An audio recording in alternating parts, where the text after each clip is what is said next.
par une partie importante des Américains que nous sommes un pays qui a un gouvernement légitime et que c'est un gouvernement qui dispense la justice aux personnes qui le méritent et qui sanctionne les personnes qui ne le méritent pas.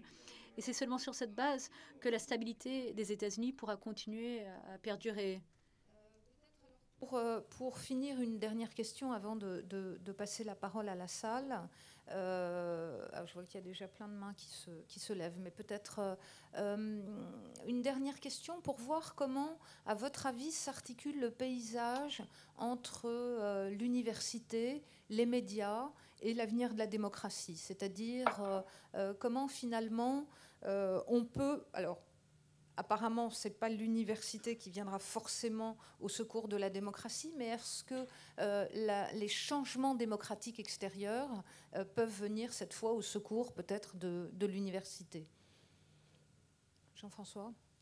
Je ne sais pas très bien. Moi, je dirais juste, pour reprendre Yasha, que j'ai les mêmes histoires souvent des étudiants qui viennent voir quand la salle est vide, qui me disent « j'aimerais discuter avec vous ». Il y en a un qui me dit, je lui dis « mais vous êtes seul ?» Il me dit « non, c'est réuni à 2 ou 3 dans un café loin de la Sorbonne ». Je lui dis « mais c'est Orwell ce que vous me racontez ?» Il me dit « ah oui, c'est ça exactement ». Bon, c'est juste pour dire que la situation est aussi assez grave. Alors, la question qui se pose, c'est effectivement... On a l'idée que peut-être la France résistera mieux parce qu'elle est républicaine, universaliste, etc. Et effectivement, sauf que le président Macron tient 2 discours. Il y a un discours universaliste et un discours qui s'en prend aux mâles blancs de plus de 50 ans, etc. Donc on ne sait pas très bien ce qu'il en est. Moi, il me semble que la difficulté française, en tout cas s'agissant des universités que je connais mieux, c'est effectivement que c'est une institution extrêmement centralisée. C'est-à-dire soit tout résiste, soit tout tombe, hein, d'une certaine manière. Il n'y a pas comme aux États-Unis des universités très différentes. Toutes les universités fonctionnent plus ou moins sur le même modèle en France. Et je dirais que la situation est assez grave parce qu'il y a 100 000 enseignants-chercheurs dans l'université. J'ai voulu faire le compte de ceux qui s'étaient quelquefois engagés dans une pétition, dans un observatoire, etc., dans le sens qui est le mien. On arrive à 300, à tout casser, au maximum. Hein. Et pourquoi? Parce que, alors beaucoup de gens disent oui, mais c'est que des vieux, des retraités, etc. Il y a des collègues jeunes qui me disent j'ai pas envie de supporter pendant 20 ou 30 ans une espèce de mort sociale. Hein. Et moi, j'ai perdu plein d'amis. Si vous voulez des choses qu'on perd, qu'est-ce qu'on risque? Moi, j'ai perdu des amis juste parce que j'ai écrit un bouquin. Donc, je pense qu'il faut aussi avoir le courage, effectivement, d'essayer de réagir. C'est effectivement, bon, je ne vais pas prendre le drapeau gay, mais il y a un texte de Václav Havel qui est très beau sur un épicier qui affiche « Prolétaires de tous les pays, unissez-vous ». Bon, il a l'air de faire juste ce qui est demandé, effectivement, mais c'est ce panneau qui est partout. Bon, par exemple, l'écriture inclusive, aujourd'hui, quasiment plus personne dans les facs n'écrit sans écriture inclusive. Ça veut dire j'accepte le dogme, j'accepte la doctrine, et il faut essayer de résister. Mais c'est très compliqué et effectivement, en plus on n'a pas l'habitude. Alors, et c'est peut-être pour ça qu'effectivement tout à l'heure j'étais un peu énervé, parce qu'effectivement ça renvoie chez moi à une définition de ce que c'est que l'université, de ce que c'est que l'antiracisme, de ce que c'est que la science, etc. Bon, mais je ne sais pas si la situation va évoluer. Je ne sais pas du tout comment la situation va évoluer. Je dirais que ce n'est pas les universitaires qui vont en décider, en tout cas. C'est la nation qui peut en décider. Je ne sais pas ce qui va se passer. Je ne sais pas ce qui va se passer. Mais je suis quand même plutôt pessimiste, vous l'avez constaté. Yasha, maybe something or not? Ou Rokaya, alors... I don't know. If you... Oui, je... Okay. Non, mais puisque tout le monde raconte des anecdotes, j'en racontais une aussi. Quand on parle de choses à perdre et de qui a le droit de dire des choses ou non, moi j'ai été nommée dans une institution qui s'appelle le Conseil du numérique il y a quelques années. J'en ai été nous avons démissionné collectivement parce que le gouvernement, l'Élysée et Matignon a demandé à ce que ce Conseil du numérique soit recomposé en raison de ma présence et en raison de mes propos, parce que je parle en France de racisme d'État. Donc à un moment donné, je veux dire, quand on parle de qui perd des choses et qui est exposé à des possibilités de vexation, ma démission, elle a été demandée par le gouvernement. Et je veux dire, moi, j'ai pas entendu les mêmes réaction par rapport au fait qu'on puisse ou pas dire des choses. Et mes propos me coûtent énormément. Donc je pense que si on se réduit à des anecdotes, ça reste des anecdotes. Mais je veux dire, le fait que contre une personne qui n'appartient à aucun parti, on ait une intervention quand même, et qui est journaliste, une intervention gouvernementale pour des propos qu'elle a tenus, alors qu'elle avait été acceptée, il y avait un décret qui avait été publié pour me faire entrer dans l'institution. Je veux dire, voilà, des anecdotes, on peut tous en raconter. Et la mienne concerne, et c'est documenté, je veux dire, il suffit de googler mon nom et Conseil du numérique, c'est quelque chose qui a été documenté, qui a été d'ailleurs commenté dans les médias internationaux. Donc ce que je pense aussi, c'est qu'il faut être aussi capable de voir ces choses-là. Et quand on parle des gens... À l'instant, vous avez dit que les personnes que vous considérez comme woke, que vous avez l'impression qu'elles appartiennent à des sphères privilégiées. Moi, je crois que, par exemple, toute la discussion qu'on a pu avoir nationalement sur les violences populaires, elle venait des quartiers populaires. Elle venait de personnes qui sont dans des quartiers où, probablement, qui sont très, très peu visités par un certain nombre de personnes en France. Mais cette réflexion-là, elle vient aussi de personnes qui sont issues de franges de la France qui sont très, très peu visibles. Donc, je crois que cette question sociale, elle n'est pas seulement sociale, elle est aussi intellectuelle. Parce que la réflexion, c'est évidemment la production de savoir à partir de références classiques, c'est aussi l'enrichissement de ce savoir et de ces connaissances à partir de références multiples. Et je pense que il ne s'agit pas d'effacer Platon, mais peut-être de questionner, bien sûr, mais je pense qu'il n'en est même pas question, mais il s'agit de aussi se poser la question de la manière dont les cursus ont été construits, en vertu de quelle logique, et peut-être de s'autoriser à faire des pas de côté et à peut-être réhabiliter des personnes qui ont disparu. Par exemple, tout à l'heure, vous évoquiez l'opéra de Paris. Moi, je trouve que ce qui s'est passé, c'est très bien. C'est qu'aujourd'hui, eh bien, on réinterprète les créations du Chevalier de Saint-Georges. Eh bien, pour moi, c'est pas une perte pour l'Opéra de Paris. Au contraire, c'est le fait de remettre sur le devant de la scène un personnage qui avait disparu et qui, pourtant, de son temps, était extrêmement populaire et qui se trouve effectivement avoir été un homme noir. Et pour moi, c'est un enrichissement pour le répertoire de l'Opéra de Paris. Oui, mais je pense que c'est bien de le réhabiliter en tant que compositeur et pas forcément parce qu'il était noir. Oui, mais peut-être qu'il a disparu parce qu'il était noir. Ça, c'est une possibilité. Oui, voilà. Je veux dire, comme de nombreuses femmes je suis heureuse de vous entendre dire qu'il faut les deux. C'est-à-dire que le problème maintenant... J'ai toujours dit. C'est ce que j'ai toujours dit. Ouais. Je pense que il faut m'écouter, mais pas fantasmer ce que je dis. Non, mais je fantasme pas. Yasha. J'aimerais bien que les lignes de bataille seraient les mêmes aux États-Unis. Je dois dire, voyant ça, je trouve tous les deux côtés assez raisonnables comparé à ceux que je vois aux États-Unis. Pour moi, la question, c'était comment trouver une solution. Il n'y a pas une solution. Je crois que ça va être très difficile parce que ce mécanisme de polarisation sociale est profond. Mais je sais qu'est-ce que moi, autant que quelqu'un qui agit intellectuellement et politiquement dans la société, moi, j'essaye de maintenir mes propres principes. Je crois à la démocratie libérale, je crois à certains principes universalistes. Je reconnais qu'il y a beaucoup de gens qui n'ont pas historiquement été reconnus dans le cadre de ces principes universalistes et qu'il faut changer ça. Et du coup, je réfléchis dès ma position, qu'est-ce qu'il faut faire dans la société et comment essayer d'arriver à ça. Alors, par exemple, moi, si on a cette petite compétition de différentes anecdotes ici sur la scène, et pour moi, la réponse est assez claire. C'est que je ne connais pas les détails de tous ces cas, mais que c'est inacceptable que le gouvernement supprime vous d'une fonction à cause de ce que vous avez écrit, mais en même temps que c'est inacceptable que mes amis à moi aux États-Unis ont perdu leur travail et que tous nous qui critiquent parfois ces discours aux États-Unis craignent pour notre travail.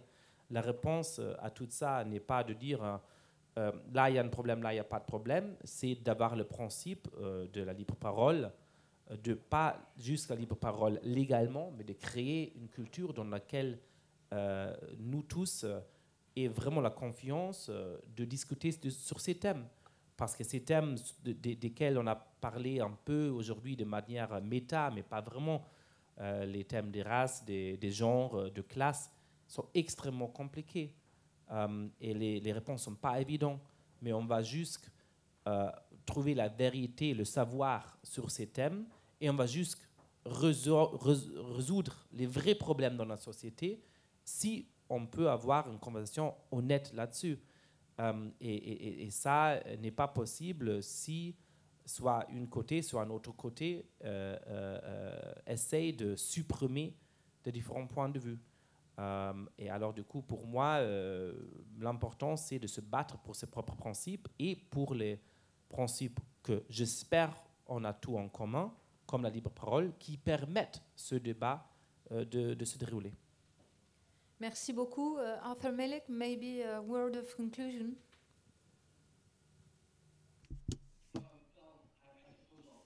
Oui, je suppose que je vais conclure avec simplement une suggestion qui ne représente que ma opinion. Mais aux États-Unis, il y a 3500 collèges et universités, ce qui est beaucoup. Et je ne vois pas pourquoi ce nombre est nécessaire. Je sais que beaucoup de ces universités existent de façon artificielle par des subsides sans limite et par des transferts de cash du gouvernement ou de l'État fédéral aux universités. Dans les années 70, aux États-Unis, 20% des gens qui étaient en âge d'aller en fac allaient en fac. Maintenant, c'est 40%. Et cela entraîne beaucoup de coûts. On a beaucoup de manque d'emploi aux États-Unis. Nous n'avons pas de travailleurs professionnels suffisants. On aimerait bien que les États arrêtaient de créer des programmes fantasmes comme en Allemagne et commençaient à former des jeunes gens sans leur obliger à avoir des dettes épouvantables dès qu'ils rentrent en fac et leur donner des professions dans lesquelles ils seront plus heureux. Cela dit, je pense que l'État devrait commencer à prendre de l'argent de leur université. Ce sont des subventions inimaginables qui payent beaucoup de postes administratifs et qui, je pense, font du mal au pays. Et je suis tout à fait pour la liberté de parole, pour toutes ces perspectives marginalisées. Je pense simplement qu'il n'est absolument pas nécessaire pour les contribuables de payer des idéologies qui font du mal à la science et d'annoncer que la citoyenneté aux États-Unis est répugnante, qu'on ne peut pas être attaché à son pays parce qu'il est mal par essence. Vous pouvez enseigner cela, on a la liberté de parole, sans aucun doute. Ça ne veut pas dire qu'elle devrait être, que le gouvernement devrait y investir. Nous avons 20 minutes donc, pour des questions dans la salle et je vois qu'il y en a beaucoup. 20 minutes, pardon. On doit arrêter à 5h30, hein, je crois. On m'a encore... Ouriel, maybe, parce que Ouriel devait participer au panel et peut-être on peut lui donner la parole en premier, merci. Ouriel Epstein.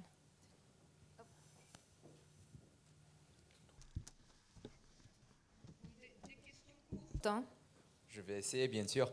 Merci beaucoup et merci à Yasha pour avoir agréé de prendre ma place. I happen to agree very much with Yasha's interpretation, I think, of the problem in the US.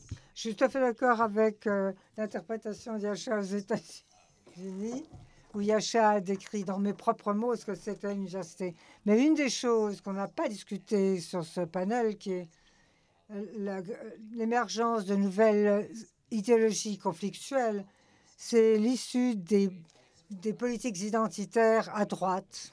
Je ne peux pas parler de la France, mais je peux, moi, commenter ce qui se passe aux États-Unis. Arthur, plutôt, a remarqué que ce qui pouvait unir le pays, c'est la Constitution des États-Unis et que nous sommes un pays qui est légalement constitué. Pourtant, il y a quelques mois, vous avez eu un danger formidable.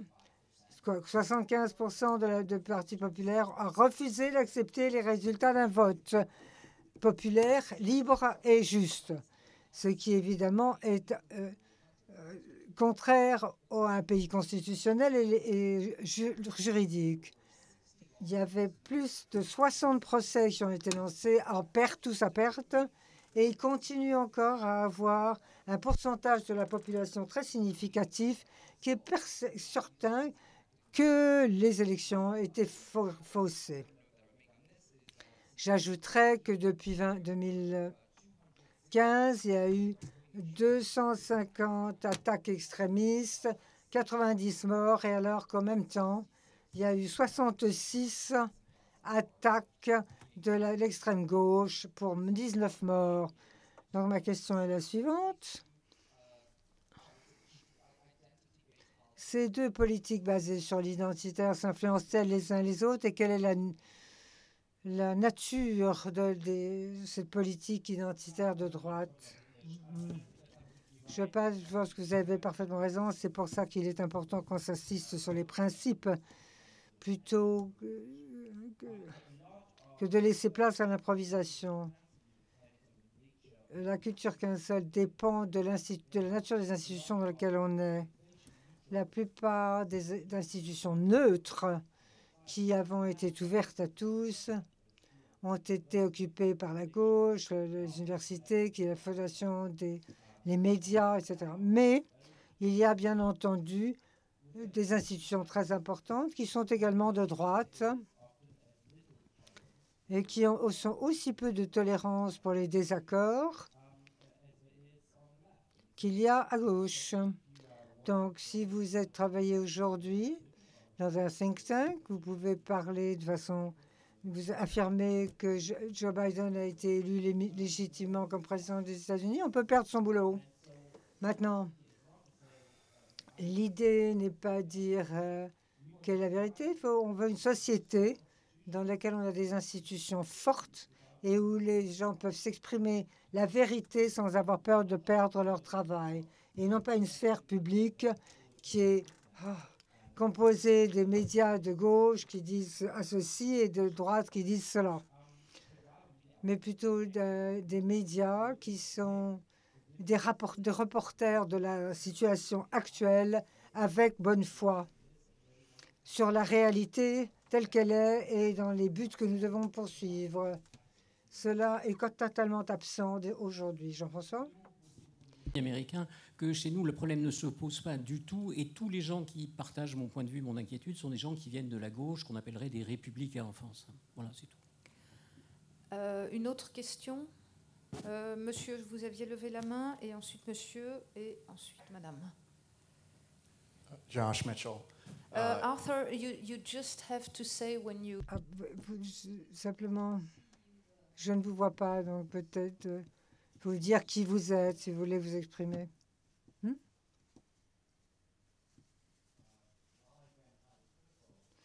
Josh Mitchell, j'ai été très critique des politiques entières, mais je veux être d'accord avec Rokhaya dans une certaine mesure.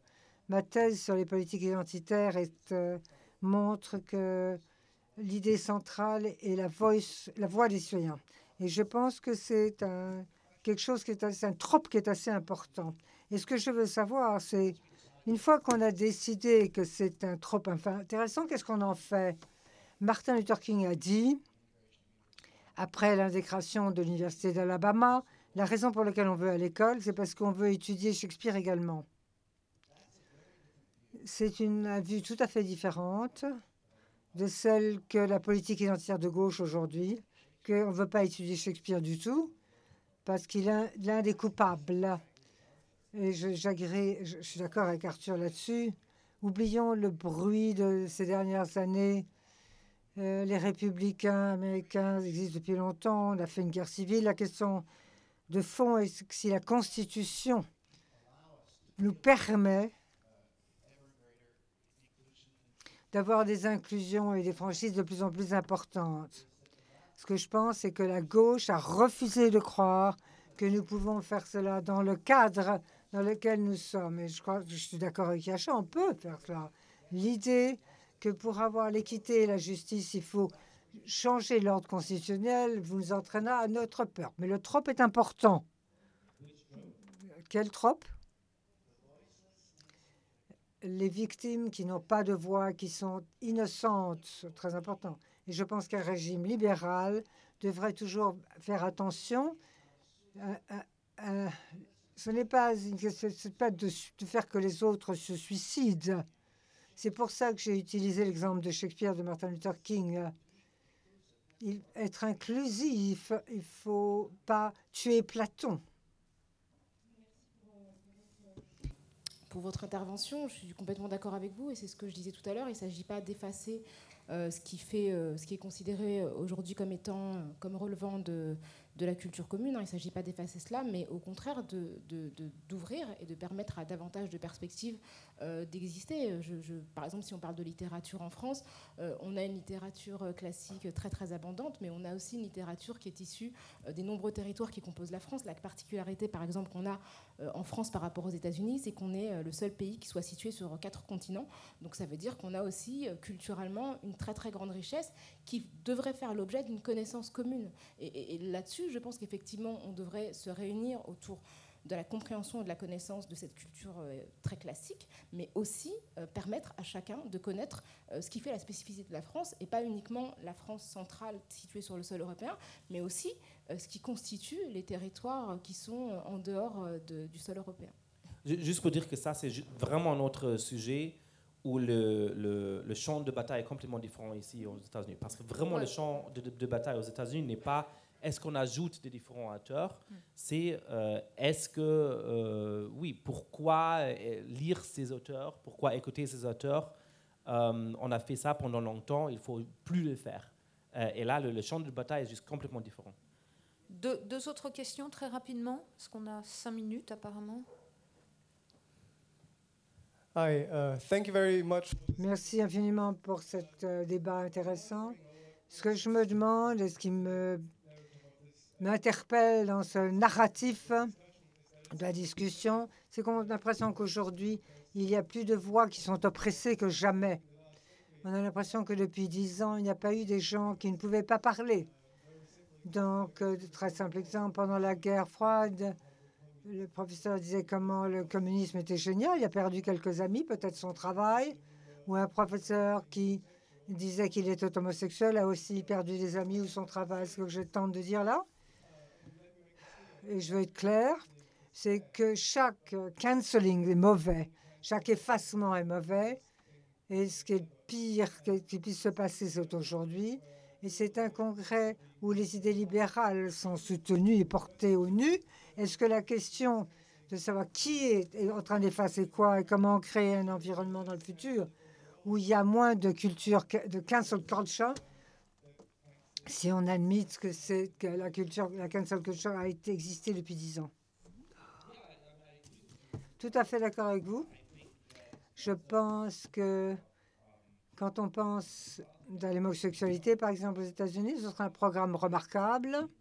Quand on pense de quelqu'un qui a perdu son poste à la télévision parce qu'il a fait son coming out, c'est certainement très intéressant. Et ça fait partie de la cancel culture. Et on espère que ça ne se passera plus. Mais les gens, parfois, montrent ça pour dire non. Il faut vraiment s'inquiéter, cela. Nous avons appris du passé qu'il y a des chasses aux sorcières et que certaines personnes sont traitées de façon injuste. Et ce n'est pas simplement que mal pour eux, c'est mal pour tout le monde. C'est une injustice au monde entier et à toute la société. Et tous les homosexuels, par exemple. Attention, et si je fais mon coming out et je suis honnête sur ce que je suis, c'est ce qui va se passer. Ça va avoir des conférences effroyables. Donc, je ferais mieux de fermer ma bouche. Donc, ça a des ondes destructrices qui vont bien pour qui atteignent toute la société. Mon grand-père était communiste, donc j'ai eu beaucoup de temps d'étudier ce cas en disant que d'autres pays ont été annulés par McCarthy. Il y a eu des stalinistes effroyables qui, dans les années 50, étaient les victimes de Staliniste. Le problème était que l'annulation ou la cancelling soi-même est ça le mal. Ce n'est pas les idées qu'on veut défendre, mais parce que c'est une terrible façon de régner sur un État. Donc oui, il y a eu des chasses aux sorcières de ce type à travers toute l'histoire. Nous sommes au moment de l'apogée de ce qui se passe aujourd'hui, bien pire qu'il y a 10 ou 15 ans. Très clair, à mon avis. C'était pas comme ça, c'était dans les 50, évidemment, mais raison de plus pour se lever avec courage, parce que de façon rétrospective, ce serait horrible pour les gens qui doivent être défendus. Et puis ensuite, monsieur. Thank you. My question is direct. Ma question à l'adresse de monsieur Miller. Miller, je ne sais pas s'il est encore parmi nous. En fait, il faisait référence à des quotas. Il disait de ces quotas que c'est destructeur de compétences. Voici ma question. Je demande de savoir pourquoi, quand il s'agit de quotas, la personne marginalisée sera sélectionnée de façon aléatoire et non pas dans une population qualifiée pour pourvoir un poste. Donc pourquoi est-ce qu'on part du principe que le groupe marginalisé sera moins compétent, même si en réalité c'est toujours le cas, qu'ils sont tout aussi compétents, mais ils ne sont pas choisis en raison de leur identité. Alors deuxième question. Non, une question. Je suis désolé. Arthur, vous pouvez répondre? Oui, avec joie. C'est une question intéressante. Mais je ne vous rejoins pas. Quand vous regardez les processus de recrutement sur un grand nombre de campus universitaires, j'ai des amis au sein de ces facultés à travers les États-Unis et la situation est à chaque fois pareille. C'est-à-dire qu'ils vont apprécier les meilleurs profils pour un département de physique. Ils vont retenir le bon profil et puis le doyen dit non, ce n'est pas le bon candidat. Il faut que ce soit quelqu'un d'autre qui va remplir les quotas. Alors, je ne veux pas dire que ce type de profil soit bon ou pas, mais voici la procédure dont je fais le constat sur les campus universitaires américains. Une autre question?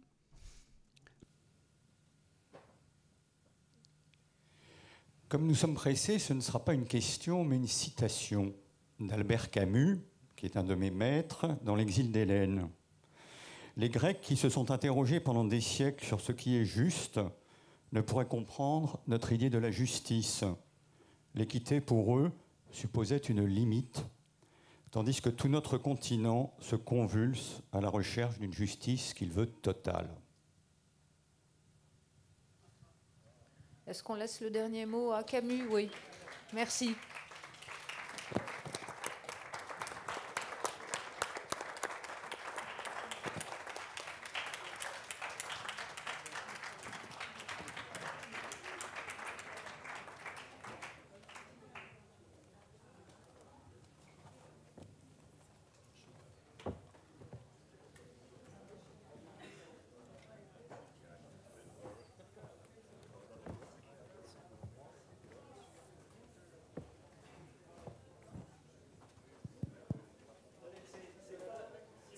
C'est pas encore la fin, non. On y est presque. Voilà. Donc merci Jean-Guillaume de m'accorder la parole. Juste une seconde alors, avant qu'on parte. Encore plus fort, comme ça? Ok. Donc pour ceux avec lesquels j'ai pas encore eu le plaisir de parler, je m'appelle Jeannette, je suis la responsable France de la Fondation Friedrich Naumann pour la liberté, qui vous a été présentée hier par mon directeur régional Thomas Ilka. Et en fait, il m'incombe maintenant de vous présenter en boursier, vu qu'on est une fondation politique allemande qui donne des bourses de mérite à des étudiants qui sont en licence, en master et en thèse. Et pour nous, il était important d'inclure la jeune génération. Et c'est pour ça qu'on a, dans les 15 à peu près étudiants ici, pendant les 2 jours de conférence. Mais avant de passer la parole à Joshua Helena, qui est étudiant en master en relations internationales à Genève, permettez-moi d'abord d'exprimer ma gratitude et la joie que j'ai eue moi personnellement, mais aussi au nom de la Fondation, d'avoir participé à ces 2 jours de débat captivants, intellectuels, philosophiques et politiques, voilà, sur l'état de la démocratie aux États-Unis, en France et en Europe. Donc, merci beaucoup pour ces 2 jours de débat vraiment intensifs et intéressants. Et maintenant, Yoshua va voilà, nous donner quelques remarques concluantes et nous faire part de ses observations sur ces 2 jours-là. Merci.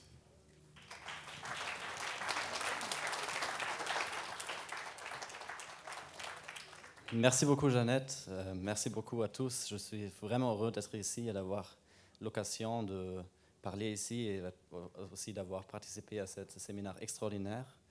Je crois que c'est un séminaire très important et très nécessaire dans notre temps. Et je suis ici avec un groupe, comme Jeannette a dit, des étudiants qui font des études en Europe et en Allemagne. Et c'est pour nous très important d'avoir cette conversation sur le futur de notre démocratie qui est beaucoup plus grand que l'espace que cette discussion a souvent dans les discussions quotidiennes. Et c'est pour ça que je voulais dire quelques mots. And I'm going to do it in English to make it more. Je vais le faire en anglais pour être plus rapide. C'est mon impression qu'en tant qu'occidentaux, dans les régimes de démocratie libérale depuis quelques années, et puis le toit s'est ouvert et on a reçu de la pluie. C'est un moment de crise. Il y a des trous dans la toiture, on est humide et on se pose la question, mais d'où vient la pluie? Et comment s'abriter? Comment sécuriser notre situation? Alors, ça a l'air d'être une situation précaire, mais je pense qu'en termes de crise, quand on pense aux crises, les crises sont importantes. Elles sont nécessaires pour évoluer, se développer. Et il faut des crises. Et puis, en Allemagne, le terme défi signifie qu'il y a un élément déclencheur qui vous fait partir de votre position. Et que sans cet élément enclencheur, vous resteriez toujours à la même place. Et puis, Churchill dit, le système démocratique est le moins pire de tous les systèmes, ce qui signifie que les démocraties ont des avantages, mais peut-être que la forme actuelle de notre démocratie n'est pas la solution adéquate pour tous nos problèmes. Et je pense que, en guise de synthèse, je pense qu'un grand nombre de pas ont été posés pendant ces 2 jours de manifestation. Alors, il y a des choses que je retiens. Nous avons écouté des grands ténors de la scène géopolitique, des penseurs. Moi, j'ai grandi dans une époque de prospérité, de paix, mais mon grand-père, d'ici 1 heure de route, se sont combattus et d'autres membres de ma famille ont été bouleversés par la guerre froide. Et donc, avec la liberté dont nous jouissons actuellement, découle du sacrifice d'autres. Et donc, il faut réaffirmer des valeurs de liberté, ces valeurs-là qui ont été forgées dans ces conflits. Mais la même force peut être retournée contre ces valeurs. Mais bon, nous allons arriver à nos fins. Pourquoi ? Bon, peut-être nous sommes une génération paresseuse, mais nous regorgeons de potentiel. Nous avons accès à l'éducation, à l'université. Nous pouvons voyager d'un bout à l'autre du monde, dotés des informations qui nous permettront d'évoluer. Alors, ces questions qui nous attaquent, bon, c'est nécessaire pour nous faire progresser, et surtout dans l'espace européen. Alors, l'Union européenne. Mais ce n'est pas vraiment une union, n'est-ce pas?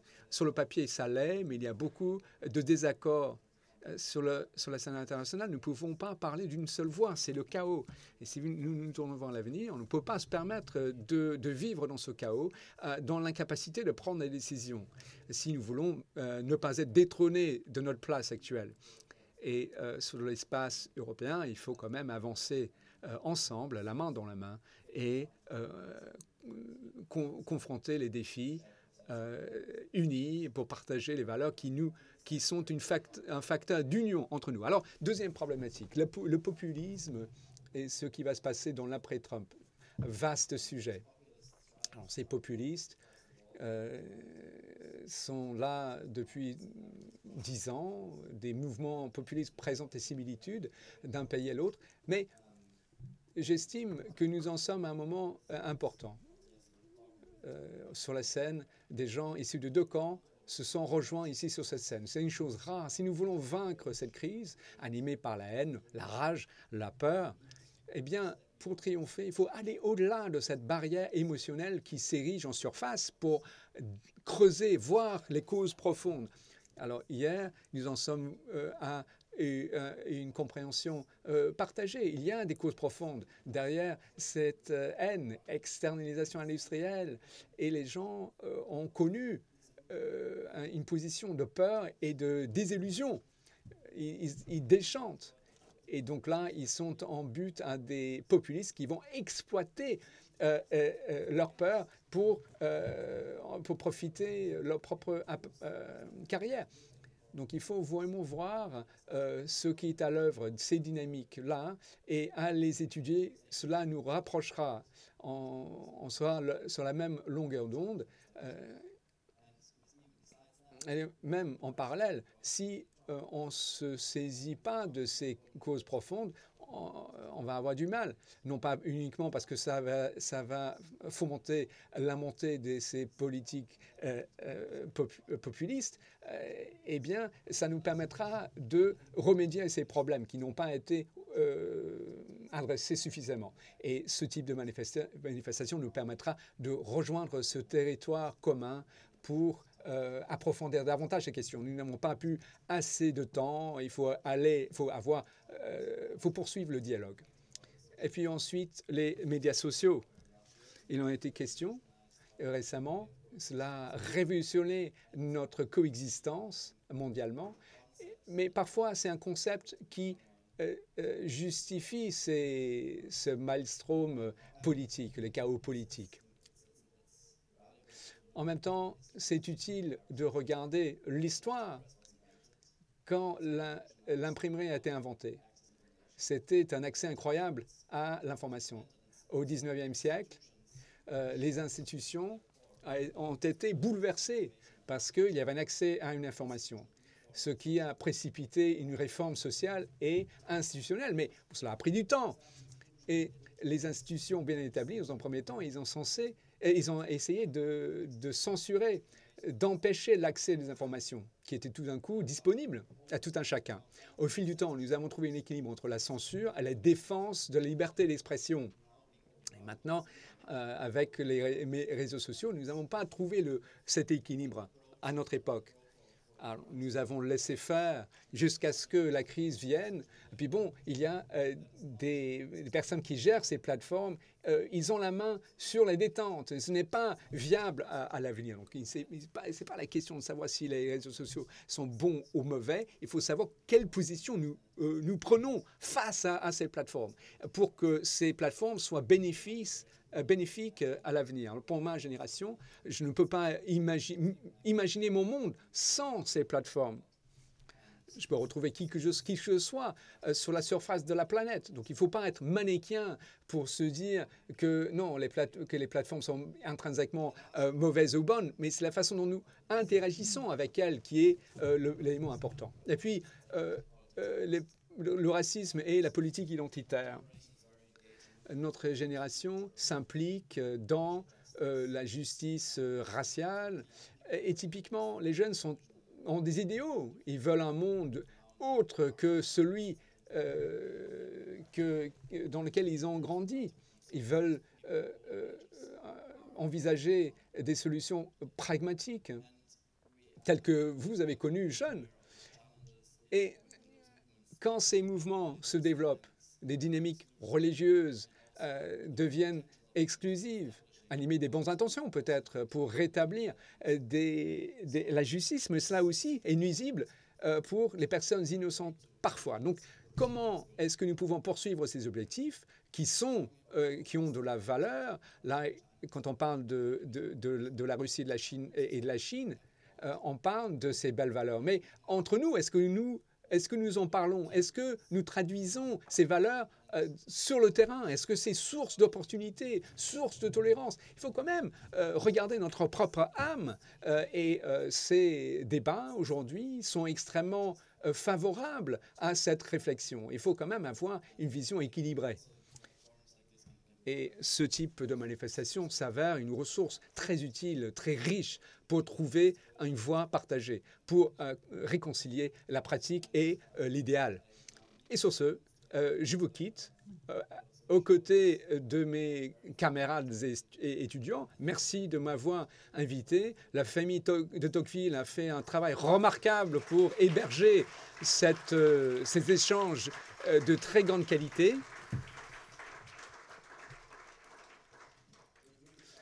Franchement, c'est comme si en fait j'ai été invité chez un ami. Les enfants circulent, le chien circule. C'est un contexte très familier, mais très important. C'est vraiment remarquable que vous avez pu mettre à profit votre belle demeure et votre beau domaine à l'usage de tous. Merci.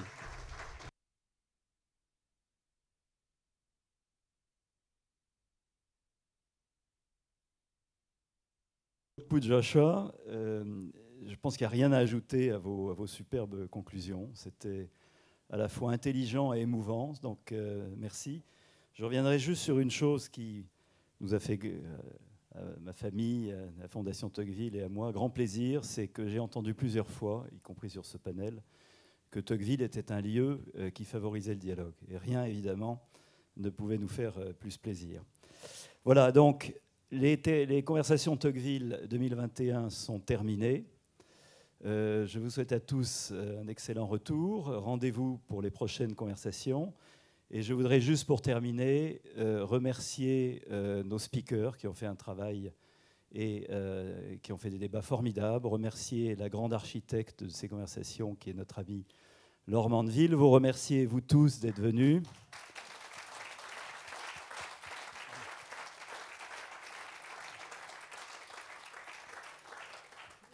Vous remerciez, vous tous, d'être venus, parfois, même d'avoir, comme disent les Américains, d'avoir traversé the pond, c'est-à-dire l'océan Atlantique. C'est formidable de vous accueillir tous. Je voudrais remercier aussi l'équipe qui a organisé toutes ces deux belles journées, les traducteurs qui ont fait un job formidable. Voilà, donc grâce à toutes ces énergies, nous avons passé de formidables journées. Merci à tous.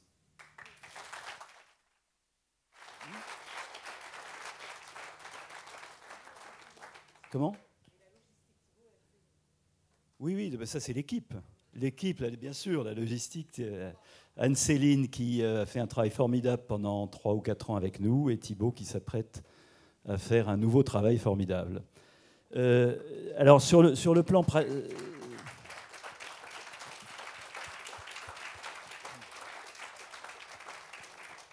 Sur le plan, Thibaut, sur